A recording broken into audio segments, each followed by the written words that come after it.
Welcome everyone to our Center for Brain Health, Frontiers of Brain Health series. So this is where we take a deep dive into the most exciting new developments in brain research. My name is Dr. Lori Cook, and I serve as the Director of Clinical Research here at the Center for Brain Health. We appreciate all of those of you who joined us locally here, braved the Dallas weather to be here today. You are in for a treat. Thank you also to the virtual audience. For everybody here today, please know we will save some time at the end for some question and answer with our speaker today. So for those of you joining us virtually, you can use that Q&A feature to enter your questions as you have them, and we'll be sure to capture some of those for the end. Also, for those who are wondering, this presentation today is also recorded. So if you registered for this talk, you will be able to receive the recording. Okay, so for those of you who are joining us and don't know much about us, the Center for Brain Health is a cognitive neuroscience research center of the University of Texas at Dallas. So we've dedicated the past 3 decades to exploring neuroplasticity and the brain's amazing lifelong potential to get stronger and work better. So I'm glad you're all here today to learn more about how we do that and how we really collaborate with folks to help make that work happen. So without further ado, I would love to introduce you to our speaker today, Dr. Raksha Mudar. Many of you may already be well acquainted with her, as she is actually a longtime friend of the Center for Brain Health, having done her PhD here at the University of Texas at Dallas before taking a position at the University of Illinois in Urbana-Champaign, where she is now a full professor in the Department of Speech and Hearing Science. Dr. Mudar's research has 2 interrelated goals. One is to understand how normal cognitive aging and age-related conditions, such as mild cognitive impairment, Alzheimer's, dementia, age-relating hearing loss, how these impact cognitive and social health. And 2, another goal of her work is to develop non-pharmacological interventions that can support cognitive and social health in older adults. So I think these are topics that are near and dear to our heart, and I think you'll find her work to be a remarkable reflection of her curious, positive, and empathetic nature. So thank you all for being here today. Please join me in welcoming Dr. Raksha Mudar.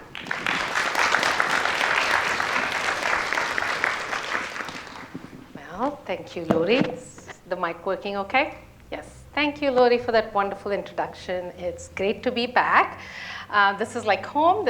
I'm an alumni of this institution, so being an alum, it's always fun to see familiar faces. That takes away the little anxiety you have at the beginning of each lecture. Okay? So I see wonderful faces, and I see Sandy sitting right there, bright and shining, looking on to see the work that I've been doing following my training here. So what I have planned today for us is to share some of the work that I've done in the last 6 years with my colleagues at the University of Illinois, particularly Dr. Wendy Rogers and Meena Raj, who are experts in using technology to support the needs of older adults. So while I have 2 interrelated lines of research and would love to share the EEG and other neurophysiological work that my lab has been doing over the last few years, I will focus on the intervention aspect of it today. Before I go into the details of my intervention work, just want to share some overview about social health in the context of aging, and then talk about the relationship between social health and cognitive health for our aging population, and specifically focus on metrics of compromised social health. social isolation and loneliness. I'm sure each one of you have heard about this as being one of the major causes of concern for us in the United States, and it's about time we start doing something about this. And the way to address social isolation and loneliness is to start figuring out how we can target social engagement as we get older. Each of us have different ways of connecting with people around us, but what are those ways in which we can support our social health, because it's also related to cognitive health. What I'm going to do today is mostly focus on some technology-based intervention work that we have done in the space of aging. I know that there's a ton of intervention work that happens here at Center for Brain Health. You're out and about in the community. This work, again, I'm going to focus on people who have compromised cognitive abilities, or people who are struggling with technology proficiency and who are older. So really talking about the lessons that we have learned in the process of implementing 2 different clinical trials that have been wrapped up recently. That's going to be the focus of my talk today. And I'm going to share the lessons learned, and I want to wrap up my talk really sharing some thoughts about the scalability issues that come with these interventions, especially in the context of aging. I know you've all done a lot of work within the community with younger populations. How can we scale some of the intervention work that researchers are doing in the aging space so that we can translate that work very quickly to our communities so that we can support aging in place and brain health? That's going to be the focus of my work. Today, most of us are expecting to live into our 60s and beyond. Right? So that's kind of given. By 2030, 1 in 6 will be 60 years or older. And this is just a slide that represents the global aging trends. As you can see, in 2015, 8.5% of the world's population, I need to see how, if this works, does it point? No, okay, good to know. Okay, I will keep that down. So, so you can see the blue circle to the right-hand side that 8.5% of the world's population in 2015 was 65 years and older. Now, we are expecting these numbers to double by 2050. Okay? And you've all heard in many talks, I'm sure, that life expectancy has been steadily growing over the past 100 years, not just in developed countries, but around the world. Okay? This is good news. This is not something that we should be afraid of. Right? This is good news. It's showing us that we are making great strides in terms of preventing premature death due to preventable and treatable diseases. At the same time, we also acknowledge that we just don't want to live long. We want to live with grace and dignity, right? As long as we are able to live with grace and dignity, I think we'll take that life expectancy and run with it, okay? And we want to age in place, right? And what does aging in place mean? Aging in place does not mean just aging in the same residence throughout our old age. Aging in place means being able to live independently wherever you are, as long as possible, and be fully engaged with the communities. That's the definition of aging in place. Whether it's a retirement home or you move into, for whatever reason, to be in an assisted living, you can still aspire to age in place. So I think we need to start redefining the idea of what aging in place is. So how can we make this happen? How can we then support aging in place? I think what we need right now is responsive knowledge and capacity building. And I know I'm preaching to the choir here. That's one of the missions here, right? What we require is really breaking down the silos. It baffles me even today where some people refer to certain scientific studies as soft science and some other studies as hard science. There is nothing like hard science, soft science. Every science that can help us move forward is important. So really, we need to break our silos in aging research and put on our interdisciplinary lens. We need to bring in that work together so that we can be responsive and we can really respond to the needs of the aging population. So we really need to better understand the complexities of aging using a holistic lens, if you will. Right? We need to understand the unique needs of older adults as well as individual differences. That'll be the key. We talk about person-centered care. How are we going to accomplish that if we continue to just work within our space and silos? We need to move past that. And pretty much like Lori just described, the 2 lines of work that I pursue at University of Illinois, my research program is driven by these needs. First, to understand cognitive and social health in typical aging and common age-related conditions. For example, I use a combination of behavioral and neurophysiological techniques to do this. My lab's published a series of studies showing that alpha and theta oscillations are altered in individuals who have diagnosis of mild cognitive impairment on many different tasks, including tasks of executive function. I'm happy to chat with any of you who are interested in that aspect of the work, but today I'm going to focus on the second portion of the work that I focus on, developing and implementing technology-based interventions to support social and cognitive health, specifically social health. Now the question is, what is social health? Really, you would think that there is a clear definition of what it is. There isn't, actually. You'd be surprised that social health does not have a clear definition. What you see here on the side is a word cloud that Doyle and Link recently published in 2024 of all the words that are used in the literature to actually describe what social health is. Okay? Not surprisingly, social is the most prominent word one would expect. That's not surprising. But you also see a number of other words that are big and bold, such as relationship, people, individual, community.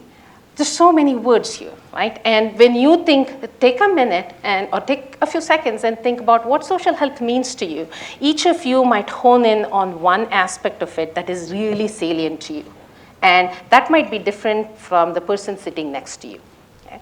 So I just want to remind us that the construct of social health is very complex. Okay? And one of the struggles is how do we really evaluate social health as people get older, and how do we support their social health? For the purposes of today's conversation, I'm going to use Doyle and Link's definition as a working definition. Social health as adequate quantity and quality of relationships. And this is contextualized to meet the individual needs so that we have a sense of belonging. So what is your individual need may be very different from the need of the person sitting next to you. And it also depends on the context. If you're retired, if you're still working. So it's very context driven. So this will be my framework. This will be my working definition of social health. Now, when we talk about social health in aging, it's surprising to see the data. 24% of older adults, 65 years or older, are socially isolated. What does that mean? It means that they lack or have limited social connections, communications, and engagement. Okay? So it's an objective metric. You can count the number of people they interact with, what kind of network do they have, how dense is their network. But even more staggering is the next data, which shows 43% of older adults report feeling lonely. Loneliness is a subjective feeling. You may be surrounded by people, including your family members, but you may still feel very lonely. And that is a perception of not belonging. Now, social isolation and loneliness, both are metrics of social health, but they're also interrelated, but they're not one and the same. I constantly remind people that you can be socially isolated. I am one of those that I can just be alone and be very happy. Yeah. That does not mean I'm feeling lonely. Yes, and that means I'm socially isolated, maybe. So you can be socially isolated but not lonely. But you can be lonely and not socially isolated. You can have people in a retirement facility where there's so much social activity happening, but still they feel very lonely. So it's important for us to recognize these two as separate constructs. We've seen that both of these are constructs related to impaired or compromised social health. So it's important for us to start asking these questions about both aspects of it so that we capture what's going on in the social health of individuals. What we know is as people get older, the risk of social isolation and loneliness increases, basically because of all the age-related issues that come about, right? Physical limitations, frailty, sensory motor alterations, loss of loved ones, comorbid health conditions. A lot of different things predispose us to being more socially isolated and lonely as we get older. And there is a lot of data to suggest that individuals who are socially isolated and lonely have negative consequences, and this impacts their physical health, cognitive health, and emotional health. So the impact is widespread. It's not just that their social health is compromised. It has other issues that go along with it. Now, this is a 2023 US Surgeon report, which actually deems social isolation to be as dangerous as smoking up to 15 cigarettes a day, if not more. Okay? There's a lot of data that is coming about which is telling us we need to start paying attention to the social health aspect of it. This is general population-based studies that show actually there's a link between social isolation and loneliness and risk of developing cognitive impairment. Okay? So this is one, just as a sample. As a matter of fact, this is a recently published study, last year, where a summary of 6 systematic reviews were presented, which shows that social isolation was related to increased risk of dementia. And this was published as Nature and Aging. And now what we know is that some older adults are even more at risk than others. And I would point out to 2 groups here, which will be the target groups of the clinical trials that I'm going to talk about today. One set of individuals are those who are experiencing mild changes in their cognition above and beyond what's expected for their age and education. Okay. And on assessment, they do perform 0.5 to 1 or 1.5, depends on which definition you're using, below what's expected in terms of their neuropsychological performance, individuals with mild cognitive impairment. The second group that I want to talk about is caregivers of persons with dementia. We forget that this group is a highly vulnerable group, as vulnerable, if not more, than individuals with mild cognitive impairment for experiencing social isolation, loneliness, and negative consequences. So I'm going to talk about these 2 groups in particular. Now, one thing that we're starting to learn, I've talked about social isolation, talked about loneliness, we're starting to learn that really social engagement is one way that we can target or address social isolation and loneliness. These constructs, again, are very complicated, so that's why I'm unpacking. What is social engagement, right? Like I already said, it's very different. It has many components to it. So social engagement is really participation in social activities and maintenance of these social connections. It has structural components, it has functional components, and there is also portions related to the quality. Structural components relate to who are the people in your life. And how many are there? If you need something today, who do you go to? But that's not enough. The functional piece becomes important. What is your relationship like with them? And is it formal? It's informal? You could have a formal caregiver and that be part of your life, but that relationship matters. The function of that relationship matters. And then you have the quality of these interactions. You can have a very big network of people in your life, but if majority of your conversations and interactions are negative, that's not beneficial. Okay? So all of these are really important components. So in some ways, it's a multidimensional construct. Again, not fully understood. So it's really important for us to kind of develop really frameworks so that we can figure out how to actually assess social engagement in older adults, to figure out who's at risk of social isolation, who's at risk of loneliness, as well as why do we need a framework. The framework also allows us to design interventions that are theoretically driven. So that's exactly what we did a couple of years ago, because we started our work in social engagement and then realized we were grappling with how do we operationalize this. So a couple of years ago, we put together this multidimensional framework of social engagement.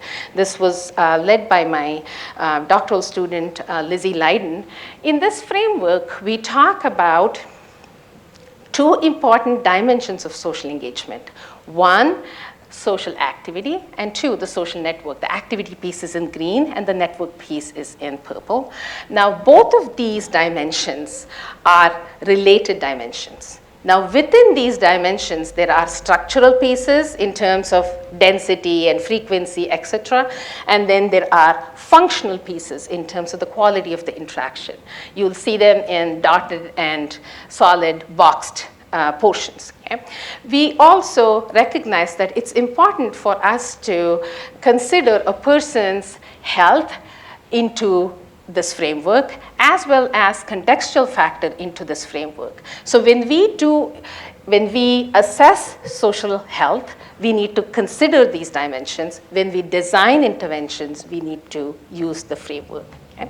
And again, the contextual health factors and the health factors on this side, they come from the International Classification, Disability and Functioning, ICF framework. And so we have actually used this framework as a guiding model for us to design our interventions as well as assess outcomes of our interventions. So that is just some background information that I wanted to share. So the next question is, now that I've operationalized what is social engagement, so how do we deliver social engagement, right? That's the next question. How do we get it to the people who need it the most?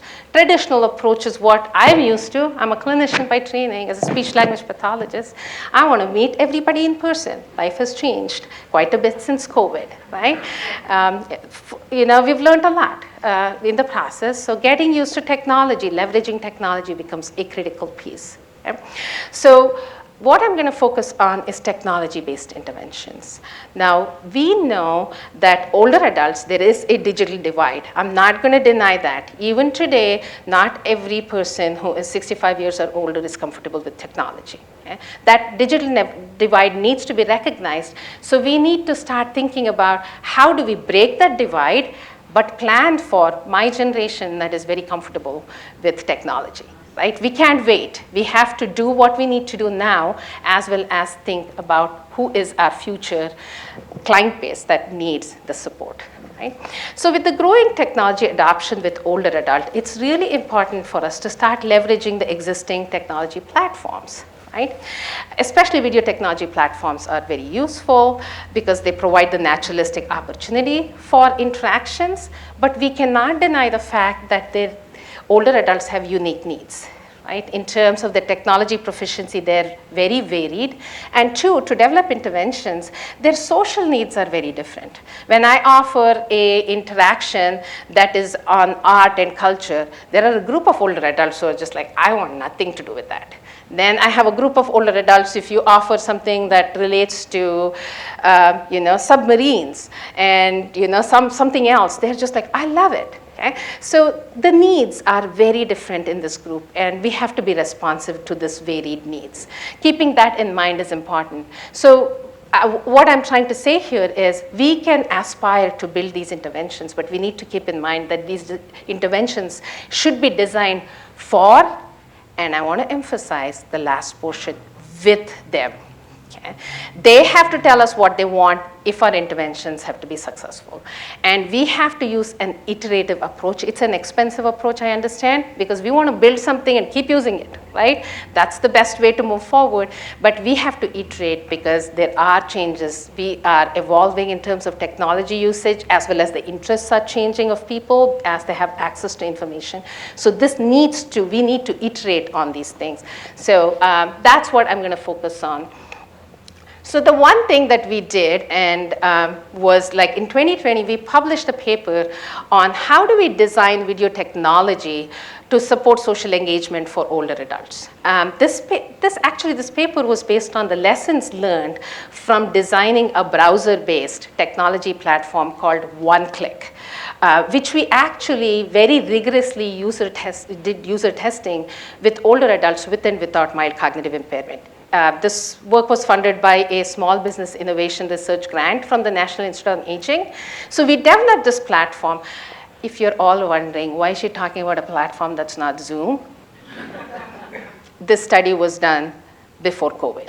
Okay? At that point, this study was funded in 2017. There was no video technology platform that was easily customizable for older adults' needs. So we took OneClick, we modified the platform so that we could deliver this intervention. And this paper actually outlines the general approaches that we used for video technology platform that is specific to the needs of older adults. If you're thinking, how is this relevant today? It is relevant because there are a lot of research groups that still choose proprietary video technology platforms for administering their intervention for right reasons, because it's more customizable. So some of the guidance that we have in this particular paper is still very valuable in terms of some of the lessons that we've learned. Okay? In addition, we learned a lot in terms of the importance of training older adults to use their platform if our interventions ever have to be successful. And we've outlined that here as well. A lot of practical stuff, right, that we tend to forget, and then we worry why or wonder why our interventions don't work as well as they should. Okay? When it comes to technology-based interventions in the at-risk groups that I was talking about, there has been work that has been done. We are not the first people. Like, there's so many groups that are doing this work. I specifically want to highlight the work of Hiroko Dodge's group. Hiroko Dodge was in University of Oregon, and right now she's in Harvard. Her group was the first one who started using web-based technology platform to address social isolation issues in individuals with mild cognitive impairment. But their intervention study requires one-on-one interaction.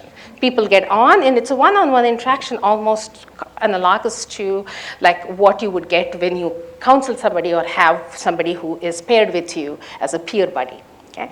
They had some really compelling, promising pilot data that was published in 2015, and right now they are in a randomized controlled trial. I'm super excited to see what's the outcome of this work. Basically, because this is such wonderful work, they actually are focusing on underrepresented groups, and I want to see really what is the outcome of this particular work.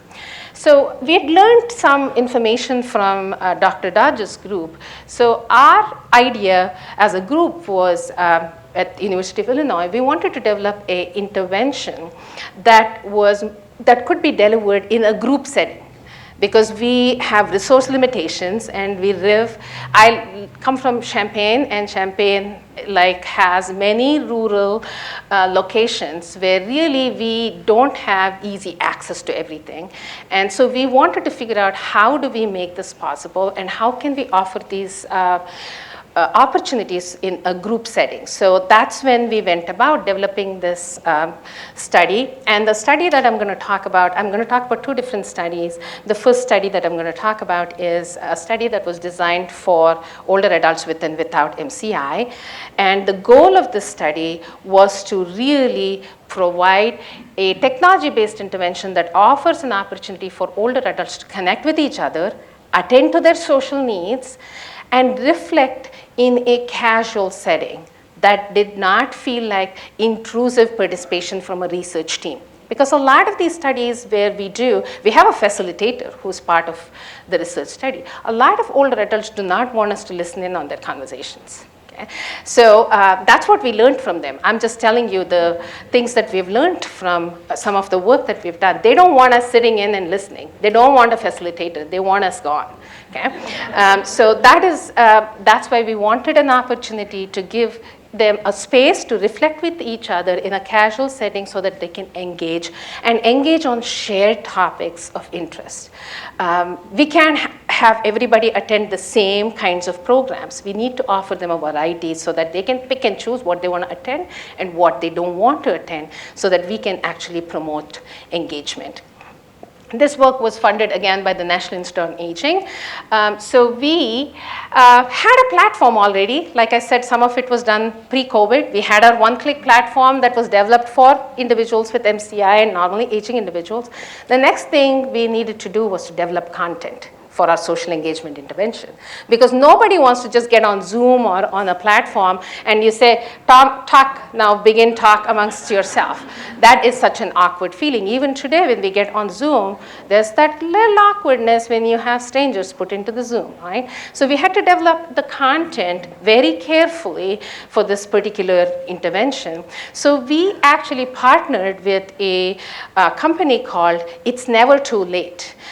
They are based in Colorado, and I think they merged with Life Loop in 2022. The reason we partnered with them was that at that point in time, they had 2 decades of experience developing technology-based content for seniors. So we wanted to leverage their experience in the field, and so we developed content with them, and the content was developed such that it had to be engaging. It needed to lead to casual conversation. It had to be positive. We didn't want, people said they didn't want to talk about politics or they didn't want to talk about health that was sad. They wanted to talk about upbeat things. So we had to keep this within the positive reminiscing space. It had to be accessible to people. What do I mean accessible? I'll talk about slides being used instead of a video. If you're wondering why, the why is because of the bandwidth issue if you live in rural settings. They don't have the internet bandwidth for you to play a video, for it to play fully. So we had to pivot. We had this wonderful idea of like how we would show them videos. Yes, that didn't work. So we had to decide, okay, let's go one step low tech. And we had to do slideshow presentations. And then we had to capture diversity. They needed to see themselves in this. If they didn't feel like they connected with the pictures that we were using as part of slideshow, they didn't feel like they belonged there. So it had to be very carefully done so that we would cater to the wide range of audiences. So really we curated 60 different events for this social engagement intervention that covered 5 topic areas: art and culture, nature, health, wellness, life experiences, life and technology, recreation, and sports. You can see it's very wide in terms of offerings, and they got to choose whichever area they were interested in. And I'm going to tell you a little bit about this work. Before I do that, we also had to think about how would we going to structure our events very carefully so that they felt comfortable coming online. Because I just want to remind you, this design was set up such that every time they came to an event, they were meeting new people. So we had to think carefully because the stranger effect fits, that becomes one of the biggest barriers, right? We had to break that down. So we had to think very carefully on how to structure this event so that we could scaffold so that it would be enjoyable for them. So they came in, there was a host that welcomed them. We introduced them to the topic of the day. They had RSVP'd for that topic, so they knew what the topic of the day was, but these were people with MCI, some of them, so we introduced them. Then they got to see our slideshow for 5 minutes. Why did we need a slideshow? To take away the awkwardness of just having conversations about the topic. So they all got to see some slides for 5 minutes, and then they all had a shared framework about the topic. And then they would go off. We had a host that would remind them that they were going into the breakout rooms so that they could just discuss. We are not coming, we are not listening in. We reminded them that multiple times, and they went into the breakout rooms. They engaged with their peer groups. We would have multiple breakout rooms of anywhere from 3 to 5 to 6 people. They engaged with the peer group at the end of the event.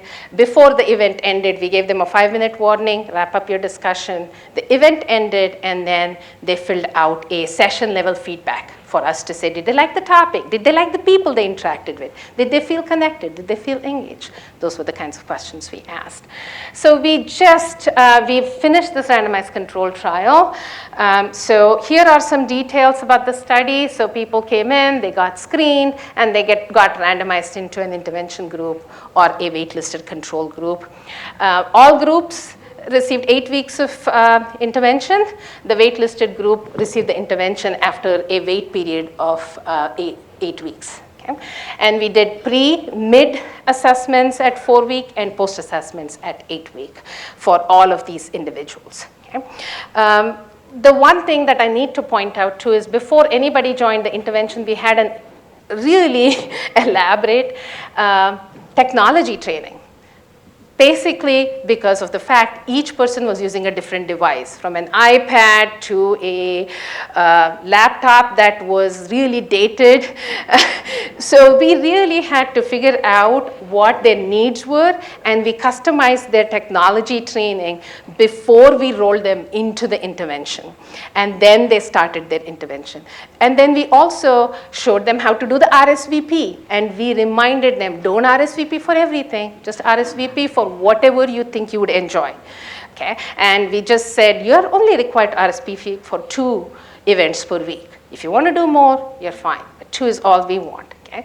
So that's the basic design, and this baseline paper was just published a couple of weeks ago, so you have more details of who's in the study and what are their baseline characteristics. Our primary outcome was we wanted to see, are there changes in social isolation measures? Are there changes in loneliness measures? Did their quality of life change? Those were some of the questions that we were asking as part of this study. So 99 people completed the study. If you're wondering why did we stop at 99, our funding ended and we had a hard deadline. I would have liked 100, but 99 will take it. So 99 of them finished the study, of which we had 68 who were normally aging, and we had 31 who had mild cognitive impairment. Okay? And this is, the data is currently being analyzed. These are some takeaways.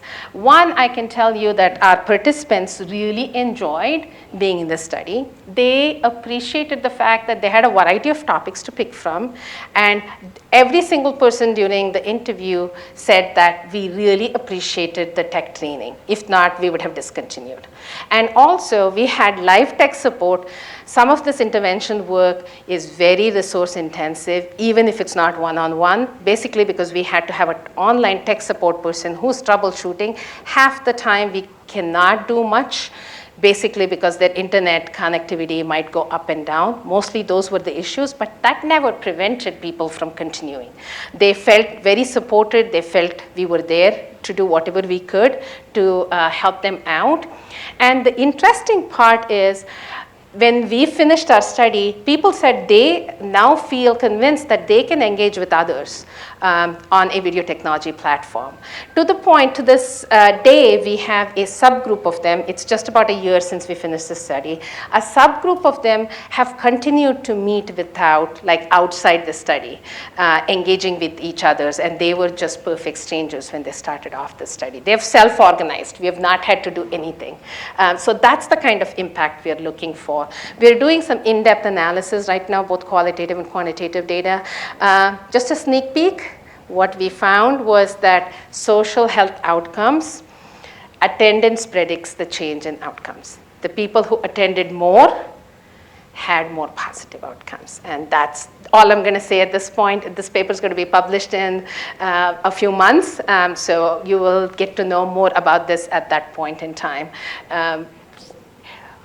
Given that we had done that work in people with mild cognitive impairment and normally aging individuals, we wanted to expand the scope of this work to caregivers of persons with dementia.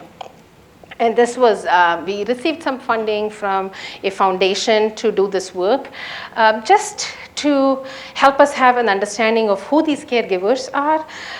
Informal caregivers of persons with dementia, we have 11 million of them. And this number is expected to grow given how many people are going to be diagnosed with dementia by 2060. Often, the informal caregiver is a family member. Okay? I know personally many of my friends and family have been caring for somebody who has cognitive issues. So it's not unique to one. Most of you know somebody, I'm guessing. Approximately 2/3 of these informal caregivers are women, and 1/3 are 65 years or older. Okay.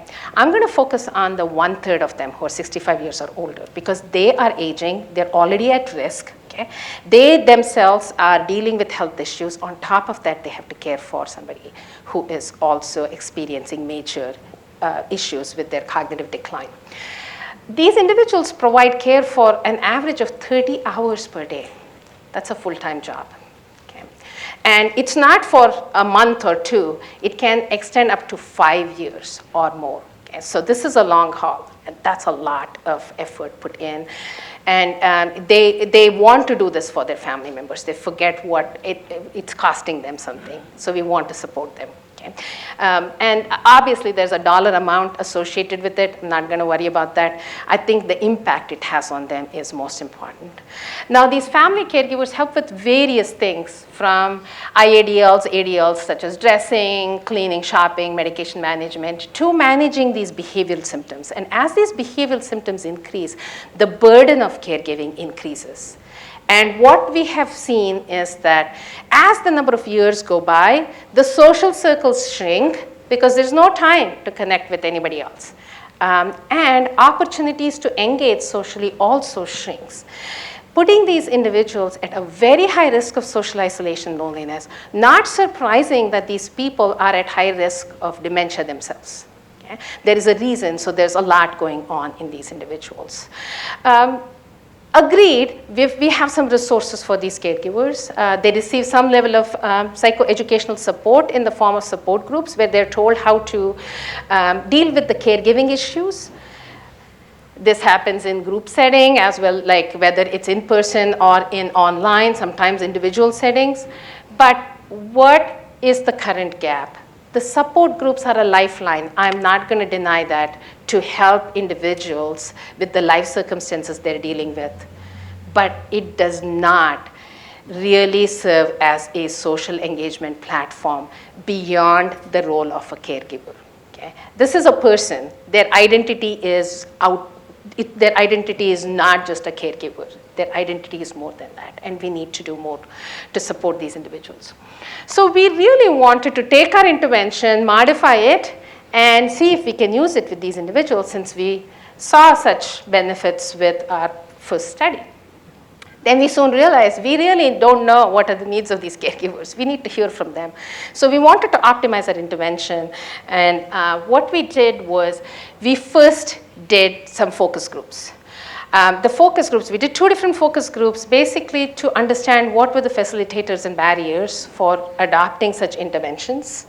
And 2, we wanted to figure out how do we need to change the design and delivery of these interventions. We are interventionists, we like doing RCTs, but that might not be the right approach here. We set our design and say the dose needs to be 12 hours at the minimum.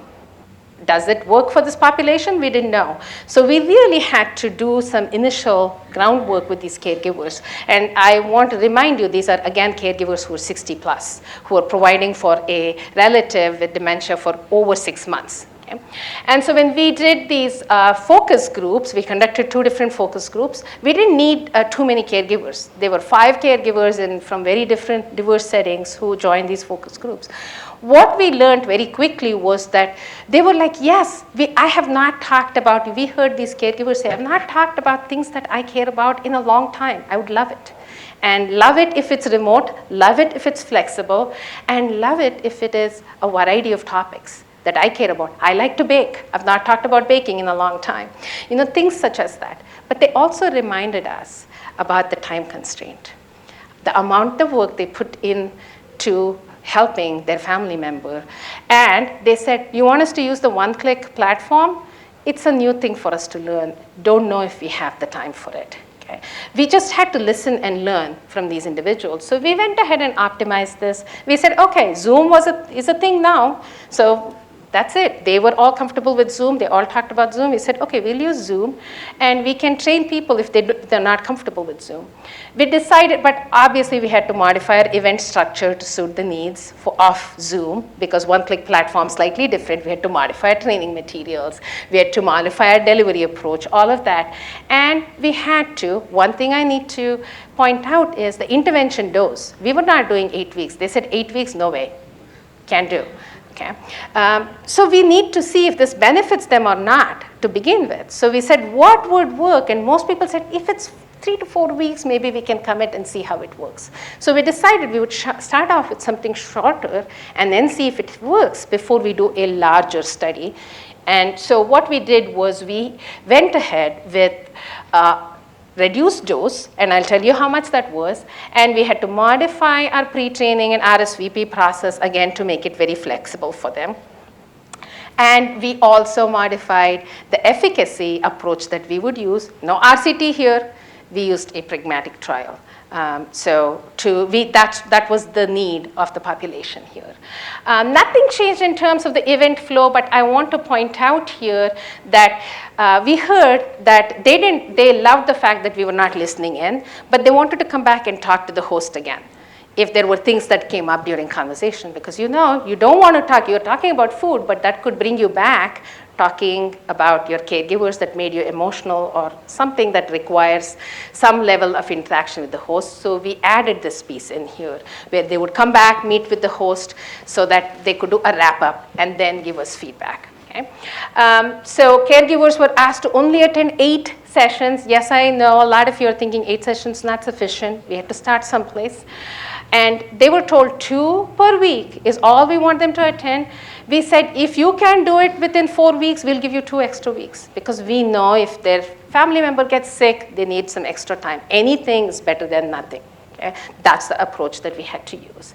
And we helped individuals if they were not familiar with Zoom or needed extra support. Okay. This is an example of a calendar that we used, this for June 2023. It just shows that we had events offered 5 times a week, including the weekends like they asked, different topics. Each caregiver got a personalized link. They could pick the events they wanted to attend, and they could either pick all the events that they wanted to attend or one event at a time, depending on whatever their preference. Okay. So this is just a characteristic feature, just who was in the study, who's not. Just want to highlight that these were, again, 60 years or older, and none of them had a diagnosis of MCI or dementia themselves, or any major health issues that would put them into a hospital that would impact participation. Again, modifying intervention designs. Like I said, we went away from an RCT. This is a staggered waitlisted design with 2 baselines. People came in, consented. We did a first baseline. They had a wait period. We did a second baseline on the same measures, basically because we know caregivers go through ups and downs. And it's impossible to get a good benchmark on what's their social health. So we had to add a second baseline before we introduced them to our social engagement intervention. They completed it. After that, they did the program assessments. These are just assessment measures. We had measures of social health, measures of cognitive health, and the caregiver role and its impact. And we also did some qualitative interviews with them. I can go into the details of this if you have any questions during the Q&A. 87 of them actually enrolled into the study. 75 did both baseline assessment 1 and 2 and program orientation, of which 68 completed the study with varying dose. I'm going to just put it out there. Just want to highlight some characteristic here. We had 60 to 83-year-olds, equal number of spousal, non-spousal caregivers, 50% cared for more than 5 years, and 50% actually cared for more than 20 hours a day. We had 65% of the participants who actually completed the dose. I put this out just to candidly share the flexibility that we need to offer in these interventions. Okay. You can see 25% did it in the first 4 weeks. The rest needed extensions, and 97% completed 4 events. Some of them didn't complete the events because their life circumstances would not allow them to complete it. If we had a longer trial, maybe they would have. So when we examined the program outcomes, there was a significant reduction in the friendship scale, indicating that they felt less socially isolated following the program, irrespective of the varying doses. We also noticed that there was a significant improvement on the social activity questionnaire. It seems just having the opportunity to get that brief respite allowed them to engage more. They saw the value in finding time to engage with others. More than anything, I want to share some session level data. Each day, they gave us feedback when they completed the event. And this is when we asked them, how much did you enjoy the conversation? You can see it started off very high. It's a 5-point scale. It started at 4, and it went up steadily across the sessions they attended. But what takes it away is the quotes. Okay. I just want to highlight here, like one person said, I enjoyed every session. It was so nice to connect with others in my age group. Okay. So that's just examples of people showing us really what these interventions can do for them. We asked them, did you find the conversations engaging? Again, we started off very high on a 5-point scale at 4.4, and it still increased. I love this where they said, this person said, we really did escape our demanding caregiving situation.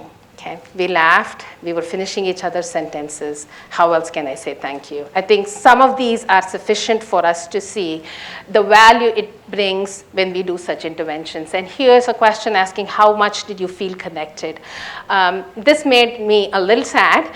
It said, again, every rating went up, but a person here said, although it was really hard to find the time, the person's going to miss the human connection when the study is over. So you can see the need for such interventions. So in summary, really, the caregivers were able to engage using the technology platform. They loved the program. Their experience of feeling the enjoyment, engagement, and connectivity was very high during the program. The social isolation reduced. They were more engaged in social activities. What I want to emphasize here as I wrap up is the fact that virtual social engagement opportunities allow our caregivers to connect outside the topic of caregiving. Even if it means it's temporary respite, it's needed. And that is really beneficial for their cognitive health, social health, and emotional health. We need larger studies. We're planning a larger study to really look at the efficacy aspect of it. Hopefully, we can, this particular study was nationwide, and we are hoping we can replicate that with a design where we can establish the minimum dose. And we also want to use an adaptive design where caregivers get to set their own dose. Depending on their life circumstances, moving beyond the RCT, if you will. So lessons learned, one thing from these 2 clinical trials, we have learned lessons that optimizing intervention for each user is essential. One size does not fit all. Again, like I said, I know I'm preaching to the choir here, but especially with the older population, the individual differences, it's really important we iterate and change, and we ask them, let's not put on our researcher hand and say, I've looked at the reviews, I've looked at the literature, and this is what I'm going to set this at, because you're going to hear something different from them. Integrating our research evidence with what we're hearing from our people who we want to launch this with is going to be critical. And also leveraging various tools to launch the intervention is important. While videos might be wonderful, sometimes we have to lower our aspirations depending on the needs. Slideshows, we have to make do with those. Training our personnel who deliver these interventions to understand the unique needs and the technology proficiency differences becomes important. And iterate. We have to keep iterating on these things. Okay. I know Lori is looking at me. Okay. So really, I'm going to take 30 seconds to talk about scalability. While it's important for us to test these out in research studies, it's important for us to start thinking about scalability. Figuring out interventions that are group-based, it's possible even with older adults because it's less resource intensive. We can provide access to more people. Flexibility in the technology platform. We started with one click. It took some work to pivot to Zoom, that's fine. We should be able to pivot to any platform because technology is emerging and evolving so quickly. If we get stuck to one thing, it's going to be a problem. Content should be developed very, very carefully because people have varied needs and interests, and that's partly the reason why social engagement interventions don't work, because we are not thinking about varied needs of individuals.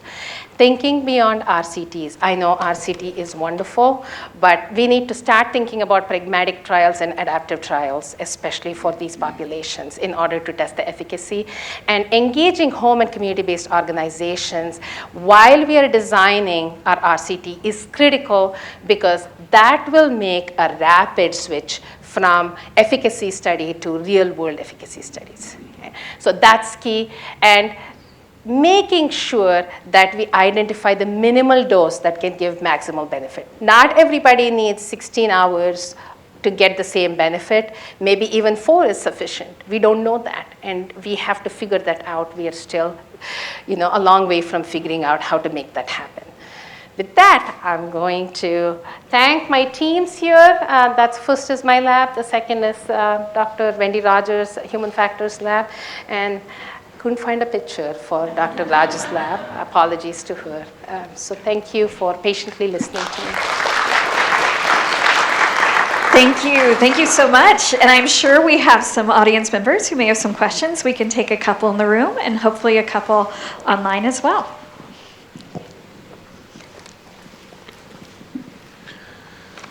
If it's never too late, which is kind of a takeaway, right? So we're getting to this older group, and can we agree that social isolation is probably not a good thing? No, it's for not. the elder. Aren't we feeding the beast with the younger generation?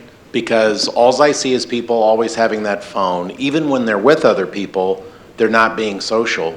It seems to me the problem you just showed is going to get exponentially worse unless we start trapping this earlier. And are you going to be studying anything with younger populations? Am I? Great question, because I have a 16-year-old. And I always remind her that when we go out for dinners, she cannot have her phone out because she needs to talk to us. And this is an ongoing challenge with the younger generations because they are so tied to their devices. So perhaps making those devices have ways to interact with others rather than with static content or passive content might be one way to make the best out of the situation we are in. That's the first way I would think about it, because it's not going away.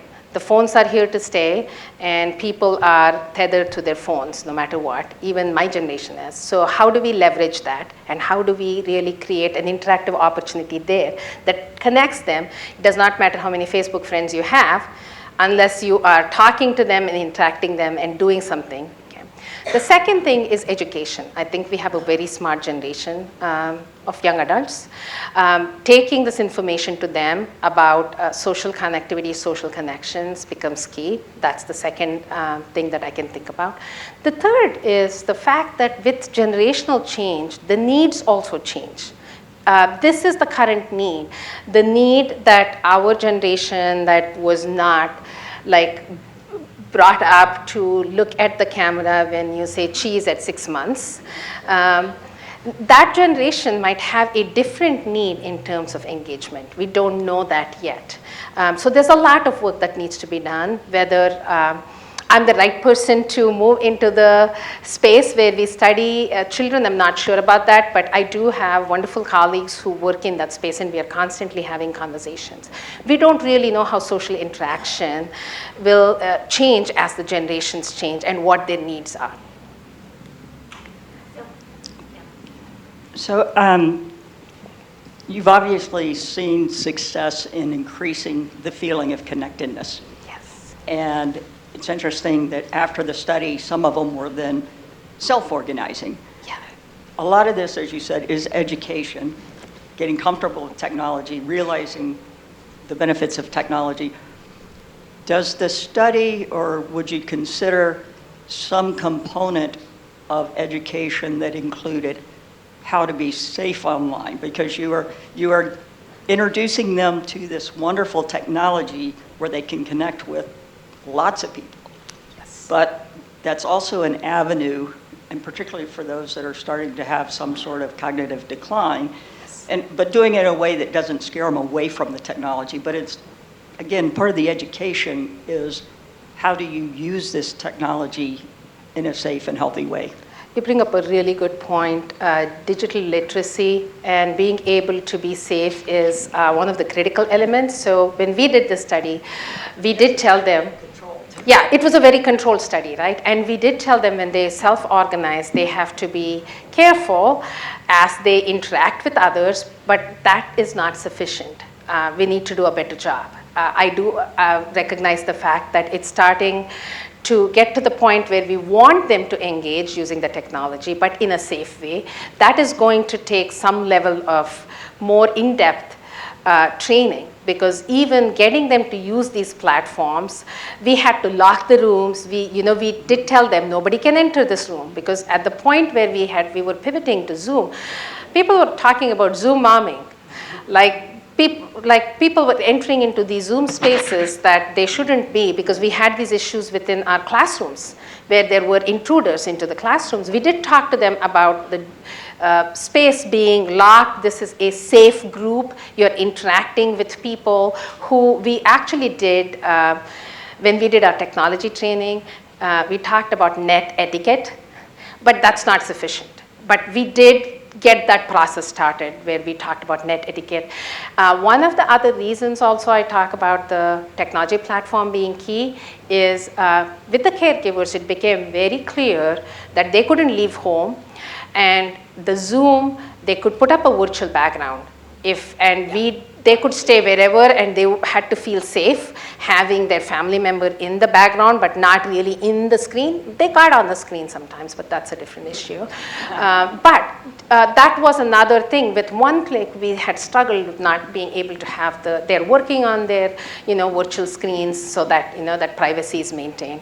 So there is a lot of work to be done if it becomes a free flow thing. I completely agree. Great talk. Thank you so much. As someone with parents currently, and elderly parents in a small town in Arkansas currently, and I do a lot of intense transient caregiving myself, my question is more related to the caregiving aspect. How could you, better asked, account for populations of those with Pine Bluff, Arkansas is quite socioeconomically disadvantaged, so they don't have the funding to connect to a technologically based program, as well as it's mostly minority as well, so speaking to the cultural diversity aspect as well. Yes. So how would your program, or how could your program control for those factors? You bring up an excellent point. Digital equity is a big issue. We have been working with area agencies on aging to figure out how we can provide access to these technologies and hotspots. We've also talked about ways in which we can recruit family members to help individuals get ramped up using the technology, because there's two pieces, right? If somebody has never used Zoom, is your training related to outcomes related to Zoom training, or is your training, because that's learning, right? They're learning to use Zoom. That's a training in itself. Or are you working on the social engagement piece? So there's two different pieces to it. For this particular study, we ended up using only individuals who had used Zoom, had some experience with Zoom. If they needed hotspots, we actually had purchased Chromebooks. And so we said we would ship it to you if your laptop or tablet or whatever it is that you're using to get on it does not work. We were prepared to send them hotspots. We had already talked to East Central Illinois Area Agency on Aging to see what other ways in which we can make this happen. But here's the interesting part. We had not thought about people wanting to use this intervention on their phones. And people started using these interventions they're like, I like to be on my phone. And then suddenly we had to make adjustments with the number of people who could go into the discussion groups, right? If you have more than 4 or like 6 people, it's small, tiny squares. You don't really get the richness of the interaction. And that was never like, there are lots of things that you learn from these. And as soon as we heard that they were joining on Zoom, on their phones, we then made adjustments to our discussion groups, individual discussion groups. So we learn as we go. That's why I call that a pragmatic trial, because there's so many things that are not controlled for. But we are also figuring out how we can actually get people who are willing to learn and have family members who can support, get them trained, give a pause period because that contaminates your outcome study, and then do some of the outcome work. And I did have some initial pilot work pre-COVID to actually test out social engagement intervention in socially disadvantaged individuals. So I just started that work in HUD housing. Unfortunately, COVID happened and I've not had a chance to get back into that. So Raksha, so excited and proud for you and what you've done and how you've taken your scientific career and grown. It makes my heart sing. So proud of you. I have 2 seeds to plant, though. Okay. One is the Brain Health Index that we've developed. So you talk about how social engagement is related to cognitive health and psychological health, and so that's what our index measures, and connectedness is a big part of that.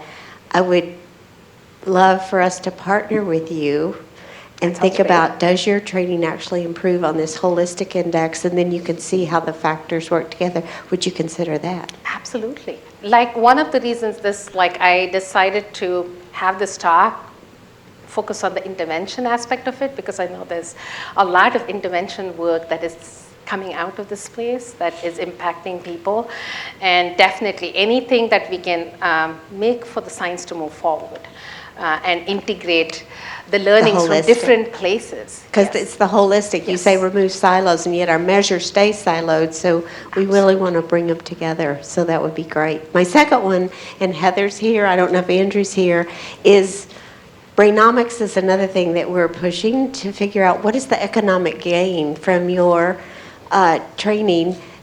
So what would you see would be the economic benefit either to the caregiver or to the family or to the person with dementia, that you would see some type of economic benefit? What would you see a measure might be to look at, is there an economic gain to your training?